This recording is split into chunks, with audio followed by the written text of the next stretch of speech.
This is the story of the cat who walked by himself. It's a true story, and it happened just so. Long ago, in the high and far-off times, all the tame animals were wild. The dog was wild, the horse was wild, the sheep was wild, the pig was wild as wild could be. But the wildest of all the wild animals was the cat. He walked by himself in the wet, wild woods, and all places were alike to him. Of course, the man was wild too, until he met the woman who tamed him. She picked out a nice dry cave and lit a cozy fire. She hung a wild horse skin across the cave mouth, and then she said, "Now we will keep house together. So wipe your feet, dear, when you come in." That night, they ate wild roast sheep with wild rice. The man decided that he liked being tame, and he went happily to sleep by the warm fire. But the woman stayed awake. She looked at the bone of the shoulder of mutton. She looked at the wonderful marks on it, and she made a magic. She made the first singing magic in the world.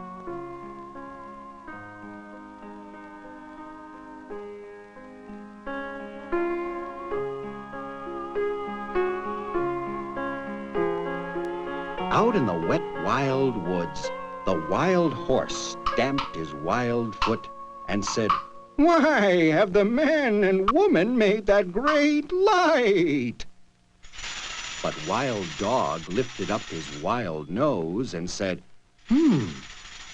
I must go and see for myself.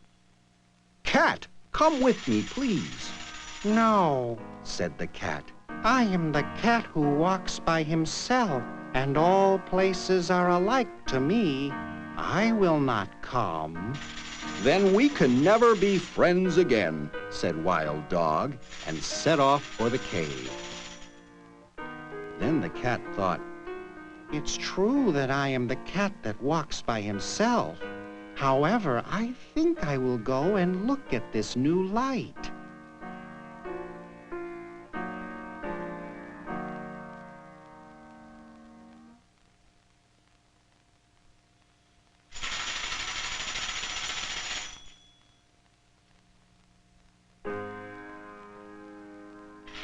"Oh, my enemy and wife of my enemy," said Wild Dog, "please give me another." Then the woman said, "If you will help my man hunt through the day, and if you guard this cave by night, then I will give you as many bones as you can eat." "Ah," said the cat, listening, "this is a very wise woman." "Oh, my friend and wife of my friend," said Wild Dog, "I will do as you ask if you promise to feed me those wonderful bones." "Good," said the woman. "From now on, you will be known as First Friend." "Huh," said the cat, "that is a very foolish dog." And he went back through the wet, wild woods, waving his wild tail and walking by his wild lone. The next night, the woman plaited a halter, and as she worked, she made a magic. She made the second singing magic in the world.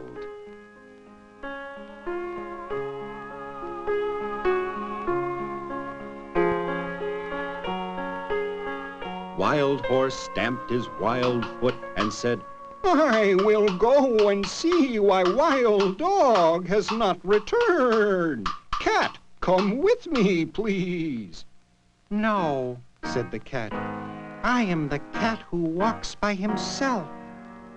But as before, his curiosity got the better of him, and he followed and hid where he could hear everything.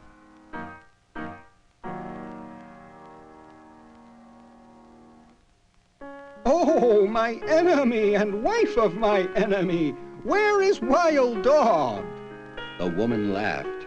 You didn't come here for wild dog, but for the sake of this good grass. If you wear this halter, then you may eat this wonderful grass." "Ah," said the cat, listening, "this is a clever woman, but she is not so clever as I." "Oh, my mistress and wife of my master," said Wild Horse, "I will be your servant for the sake of this wonderful grass." "Good," said the woman. "From now on, you will be known as first servant."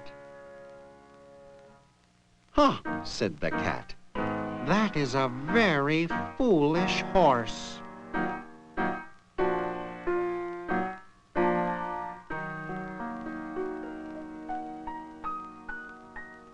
Next night, Wild Cow came up to the cave, just as before.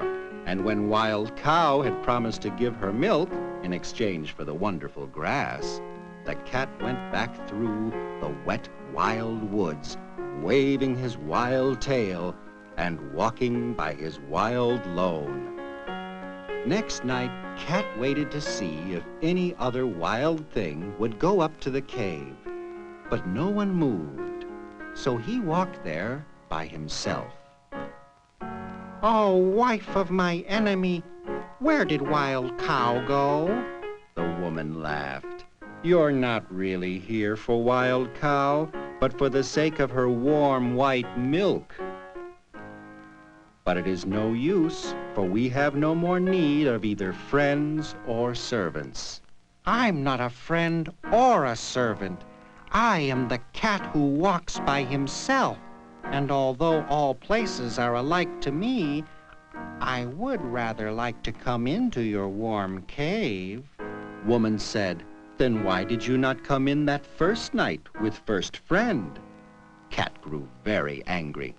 "Has Wild Dog been telling tales about me?" "You are the cat who walks by himself, so go away and walk by yourself."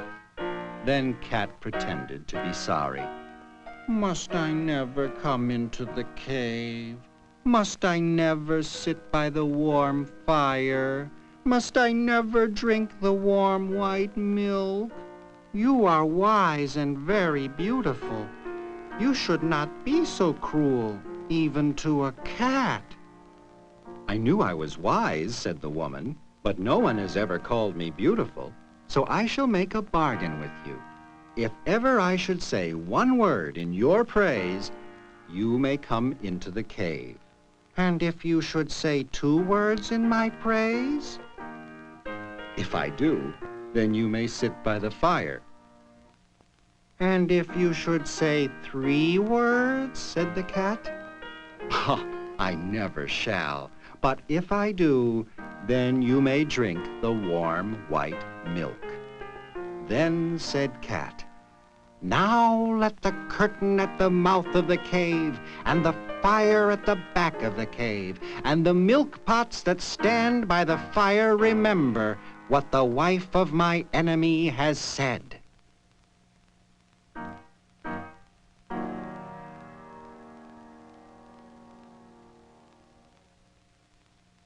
Only the bat, the little upside-down bat, knew where Cat hid, and every evening Bat would fly to the cat with news of what was happening. "There is a baby in the cave," said the bat. "He is new and pink and small, and the woman is very fond of him."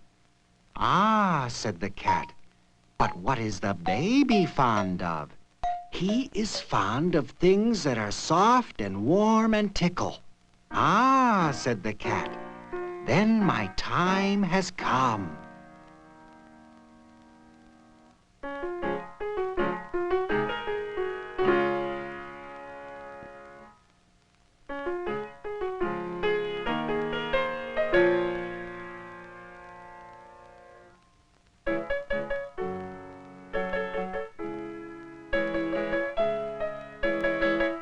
Then the bat said, "Oh, my hostess and wife of my host, a wild thing is most beautifully playing with your baby."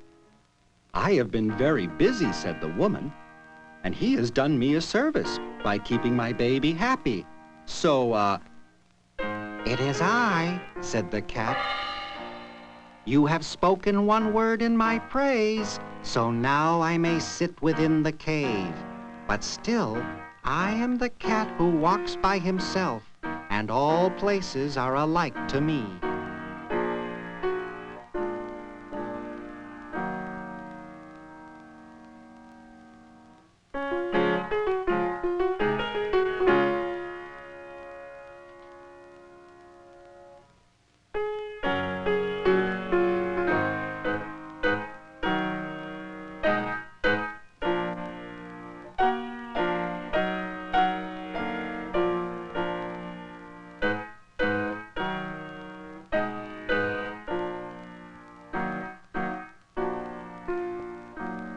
"That was wonderfully done," said the woman. "There is no doubt about it. You are a very clever cat." It is I, said the cat. You have spoken a second word in my praise, so now I can sit by the warm fire. But still, I am the cat who walks by himself, and all places are alike to me. Then the woman grew very angry at being caught out again, and she made a magic that would prevent her from saying a third word in praise of the cat. It was not a singing magic. This time, it was a still, silent magic. Oh, wife of my enemy, said the cat, is that little mouse part of your magic? No, no, indeed. Ah, said the cat, then it will do me no harm if I eat it. Catch it, quickly, and I will be ever so grateful.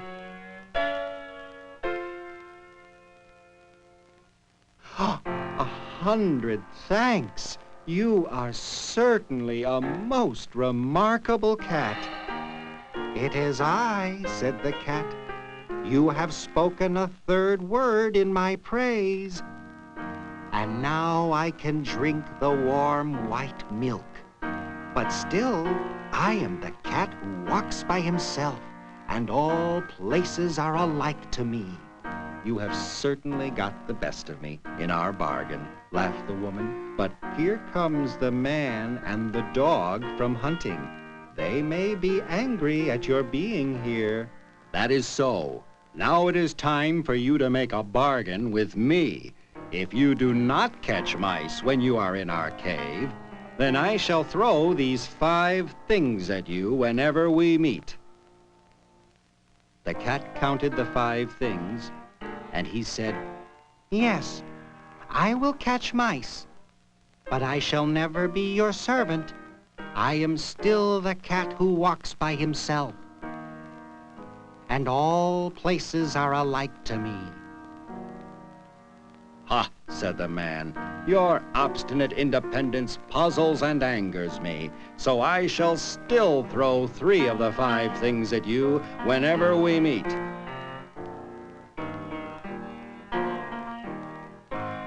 Wait a minute, said the dog. You've not made a bargain with me. If you are not kind to the baby, then I will hunt you till I catch you, and when I catch you, I will bite you. I will be kind to the baby, as long as he doesn't pull my tail too hard. But still, I am the cat who walks by himself. Your obstinate independence puzzles and angers me, so I shall still chase you up a tree whenever we meet.